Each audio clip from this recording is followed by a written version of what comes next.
Meditations by Marcus Aurelius. Narrated by Andrew. In this 1-minute summary production, created for research, study, and discussion purposes. This adaptation of the content, making it accessible for a brief yet informative overview. The intention is to provide efficient resource for those looking to engage with the ideas presented in Marcus Aurelius' work. The 7th book. What is wickedness?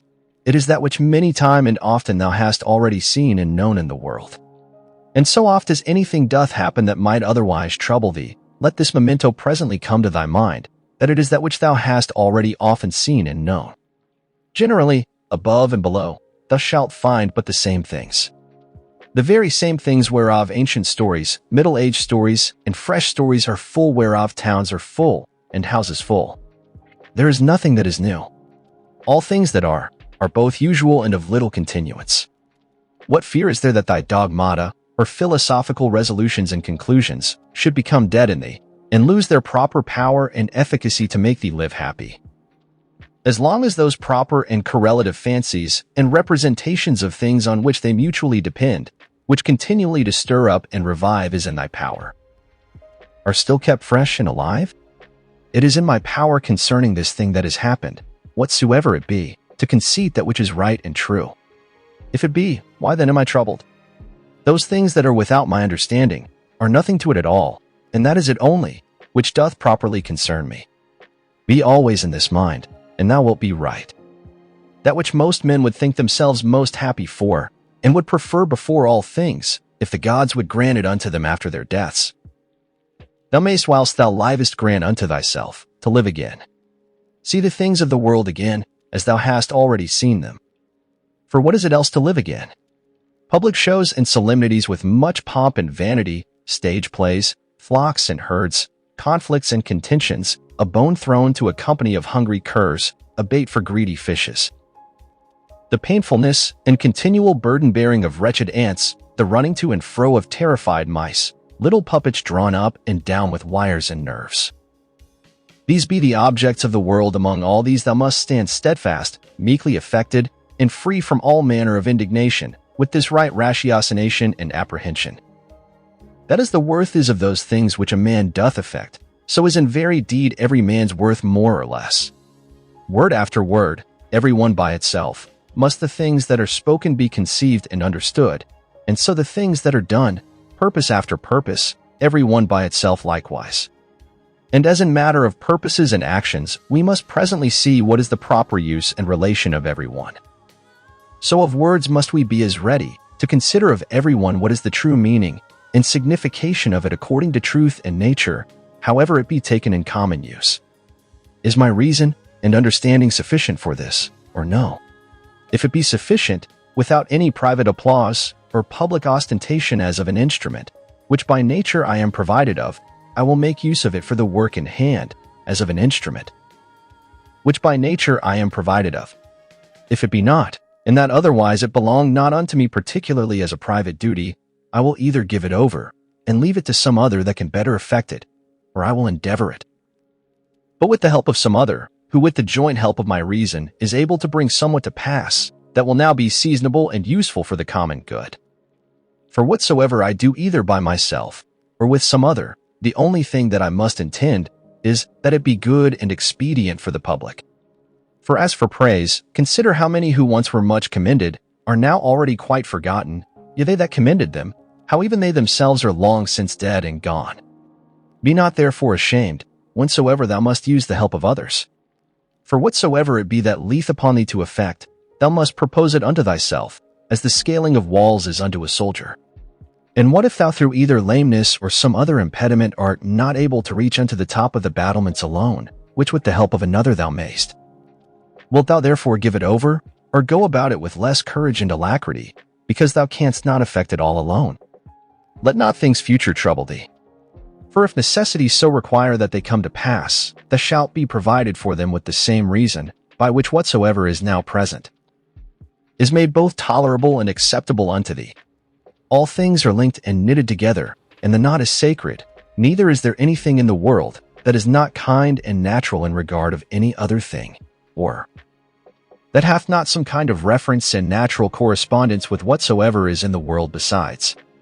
For all things are ranked together, and by that decency of its due place and order that each particular doth observe, they all concur together to the making of one and the same capasigmum lomicron or world. As if you said, a comely piece, or an orderly composition. For all things throughout, there is but one and the same order, and through all things, one and the same God, the same substance and the same law.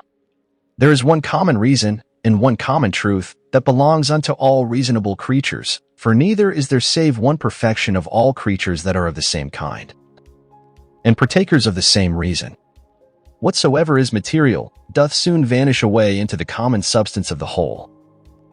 And whatsoever is formal, or whatsoever doth animate that which is material, is soon resumed into the common reason of the whole.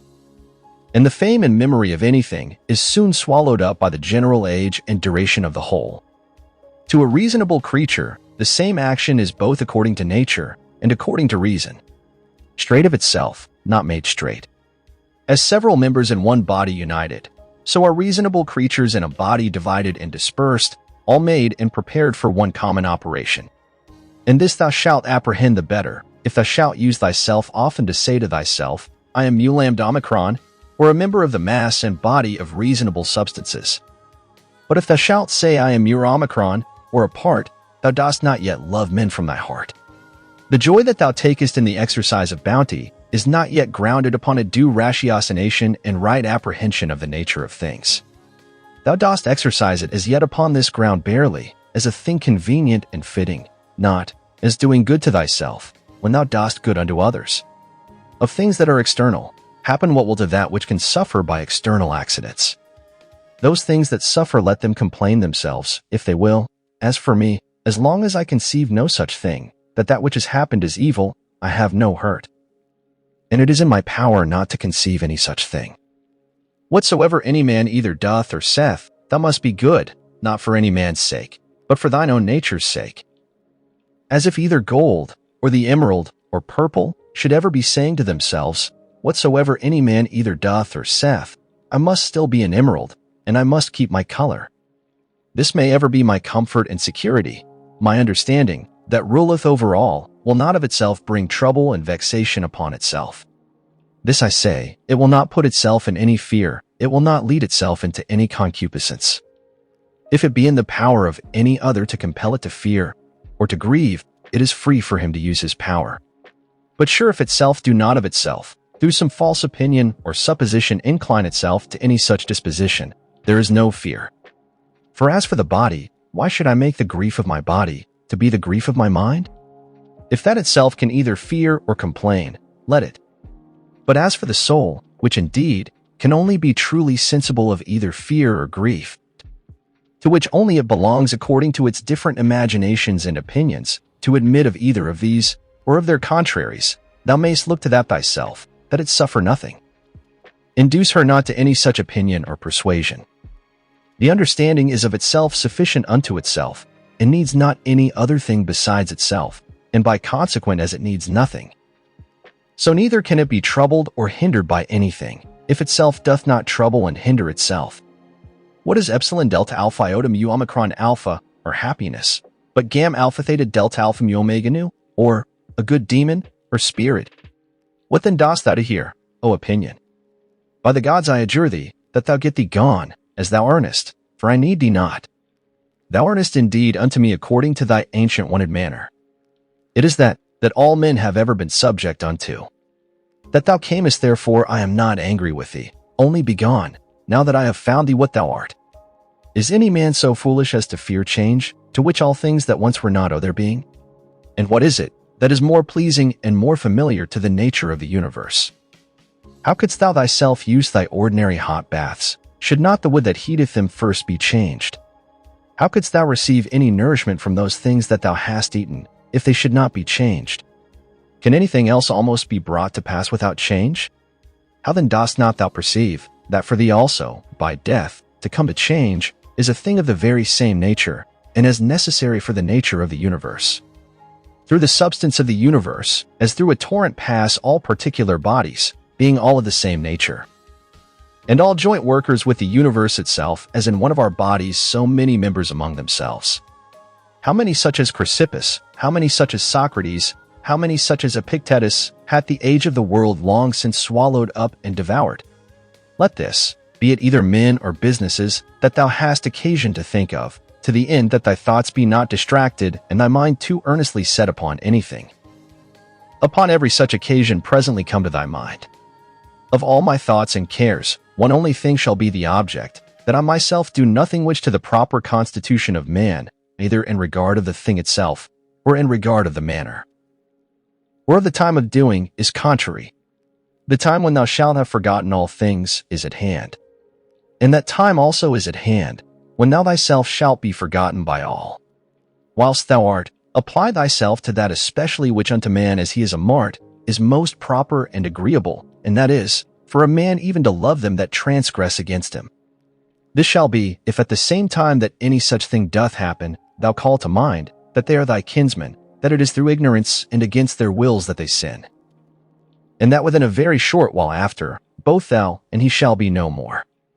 But above all things, that he hath not done thee any hurt, for that by him thy mind and understanding is not made worse or more vile than it was before. The nature of the universe, of the common substance of all things as it were of so much wax hath now perchance formed a horse. And then, destroying that figure, hath new tempered and fashioned the matter of it into the form and substance of a tree, then that again into the form and substance of a man, and then that again into some other. Now every one of these doth subsist but for a very little while. As for dissolution, if it be no grievous thing to the chest or trunk, to be joined together, why should it be more grievous to be put asunder? An angry countenance is much against nature, and it is oftentimes the proper countenance of them that are at the point of death. But were it so, that all anger and passion were so thoroughly quenched in thee, that it were altogether impossible to kindle it any more, yet herein must not thou rest satisfied, but further endeavor by good consequence of true ratiocination, perfectly to conceive and understand that all anger and passion is against reason. For if thou shalt not be sensible of thine innocence, if that also shall be gone from thee, the comfort of a good conscience, that thou doest all things according to reason, what shouldest thou live any longer for? All things that now thou sayest are but for a moment. That nature, by which all things in the world are administered, will soon bring change and alteration upon them, and then of their substances make other things like unto them. And then soon after others again of the matter and substance of these, that so by these means the world may still appear fresh and new. Whensoever any man doth trespass against other, presently consider with thyself what it was that he did suppose to be good, what to be evil, when he did trespass. For this when thou knowest, thou wilt pity him, thou wilt have no occasion either to wonder or to be angry. For either thou thyself dost yet live in that error and ignorance, as that thou dost suppose either that very thing that he doth, or some other like worldly thing, to be good. And so thou art bound to pardon him if he have done that which thou in the like case wouldst have done thyself. Or if so be that thou dost not any more suppose the same things to be good or evil, that he doth, how canst thou but be gentle unto him that is in an error? Fancy not to thyself things future, as though they were present but of those that are present, take some aside, that thou takest most benefit of, and consider of them particularly. How wonderfully thou wouldst want them, if they were not present.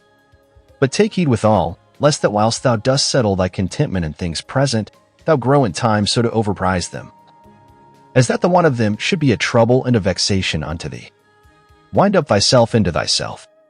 Such is the nature of thy reasonable commanding part, as that if it exercise justice, and have by that means tranquillity within itself, it doth rest fully satisfied with itself without any other thing.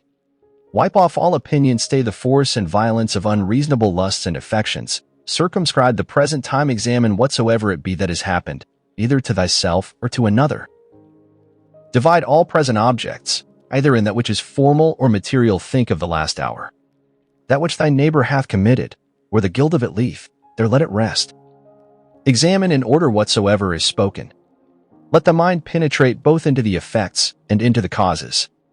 Rejoice thyself with true simplicity and modesty, in that all middle things between virtue and vice are indifferent unto thee. Finally, love mankind. Obey God. All things are by certain order and appointment. And what if the elements only?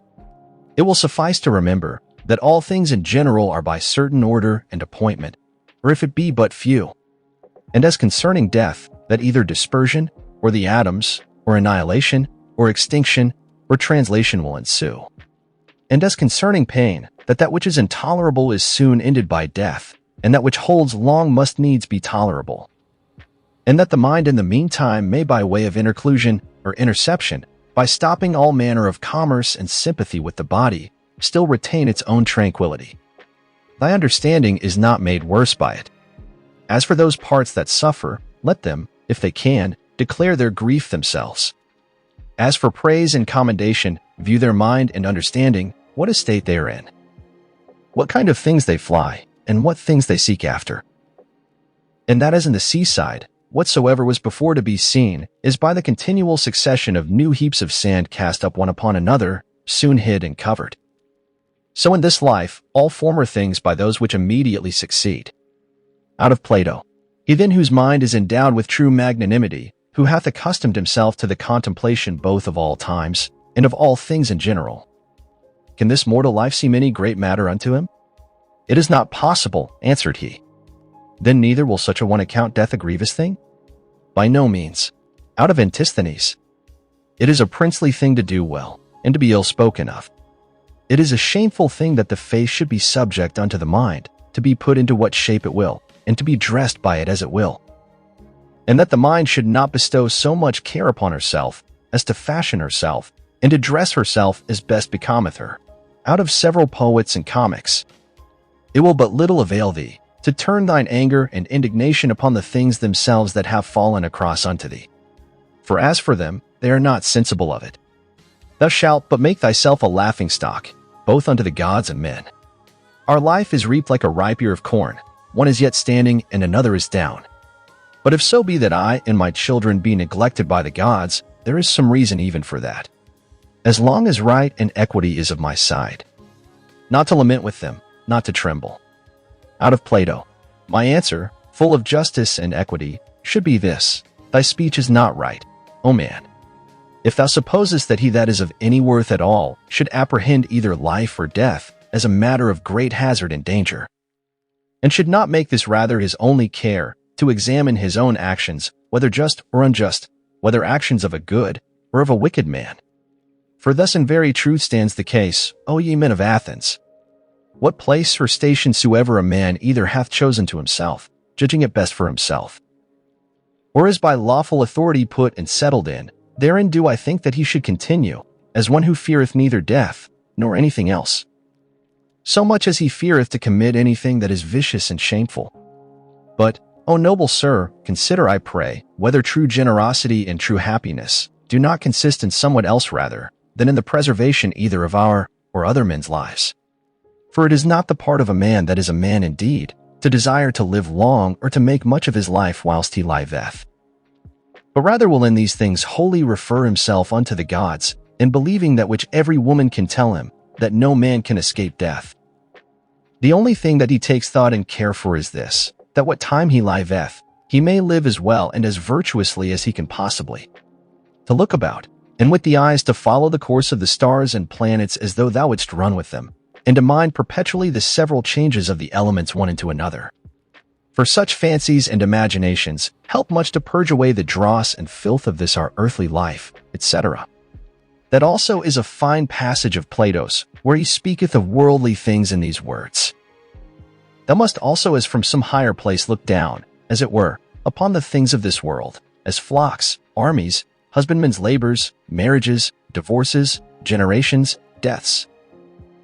The tumults of courts and places of judicatures, desert places, the several nations of barbarians, public festivals, mournings, fairs, markets, how all things upon earth are pell-mell, and how miraculously things contrary one to another concur to the beauty and perfection of this universe.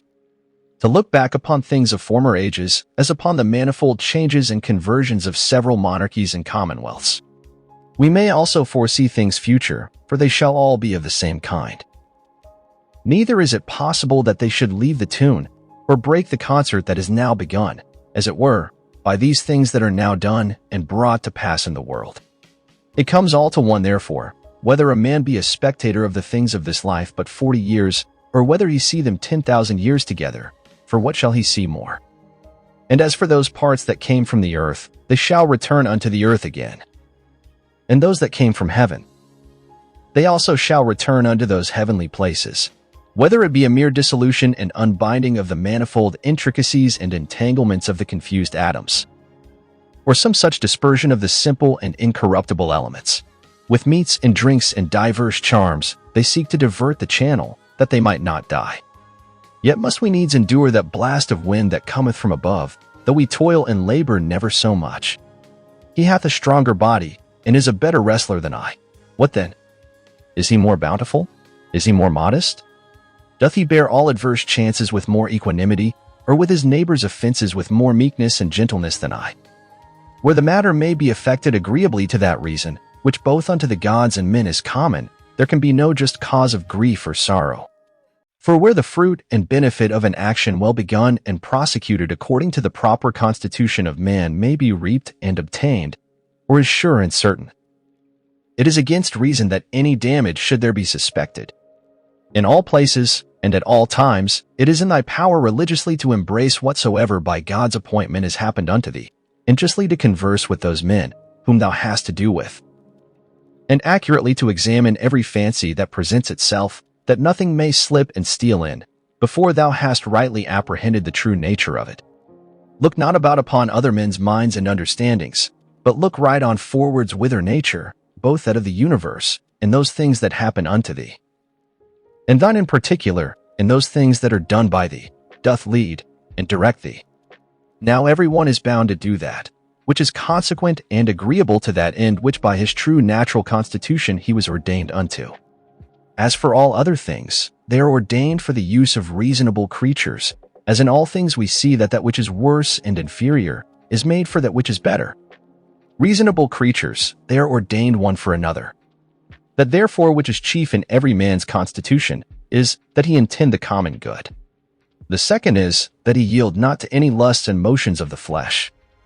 For it is the part and privilege of the reasonable and intellective faculty that she can so bound herself as that neither the sensitive nor the appetitive faculties may not anyways prevail upon her. For both these are brutish, and therefore over both she challengeth mastery, and cannot anyways endure, if in her right temper, to be subject unto either. And this indeed most justly, for by nature she was ordained to command all in the body. The third thing proper to man by his constitution is to avoid all rashness and precipitancy, and not to be subject to error. To these things then, let the mind apply herself, and go straight on, without any distraction about other things, and she hath her end, and by consequent her happiness. As one who had lived, and were now to die by right, whatsoever is yet remaining, bestow that wholly as a gracious overplus upon a virtuous life. Love and affect that only, whatsoever it be that happeneth, and is by the fates appointed unto thee. For what can be more reasonable? And as anything doth happen unto thee by way of cross or calamity, call to mind presently and set before thine eyes the examples of some other men, to whom the selfsame thing did once happen likewise. Well, what did they? They grieved, they wondered, they complained. And where are they now? All dead and gone. Wilt thou also be like one of them? Or rather leaving to men of the world, whose life both in regard of themselves, and them that they converse with, is nothing but mere mutability, or men of as fickle minds, as fickle bodies, ever changing and soon change themselves, let it be thine only care and study, how to make a right use of all such accidents. For there is good use to be made of them, and they will prove fit matter for thee to work upon, if it shall be both thy care and thy desire, that whatsoever thou doest, thou thyself mayst like and approve thyself for it. In both these, see that thou remember well, according as the diversity of the matter of the action that thou art about shall require. Look within. Within is the fountain of all good. Such a fountain, where springing waters can never fail, so thou dig still deeper and deeper. Thou must use thyself also to keep thy body fixed and steady, free from all loose fluctuant either motion or posture. And as upon thy face and looks, the mind hath easily power over them to keep them to that which is grave and decent, so let it challenge the same power over the whole body also. But so observe all things in this kind, as that it be without any manner of affectation. The art of true living in this world is more like a wrestler's than a dancer's practice. For in this they both agree, to teach a man whatsoever falls upon him, that he may be ready for it, and that nothing may cast him down. Thou must continually ponder and consider with thyself what manner of men they be, and for their minds and understandings what is their present estate, whose good word and testimony thou dost desire. For then neither wilt thou see cause to complain of them that offend against their wills, or find any one of their applause, if once thou dost but penetrate into the true force and ground both of their opinions and of their desires. No soul is willingly bereft of the truth, and by consequent, neither of justice, or temperance, or kindness, and mildness, nor of anything that is of the same kind. It is most needful that thou shouldst always remember this. For so shalt thou be far more gentle and moderate towards all men. What pain soever thou art in, let this presently come to thy mind, that it is not a thing whereof thou needest to be ashamed, neither is it a thing whereby thy understanding, that hath the government of all, can be made worse. For neither in regard of the substance of it, nor in regard of the end of it can it alter and corrupt it. This also of Epicurus mayst thou in most pains find some help of, that it is neither intolerable nor eternal.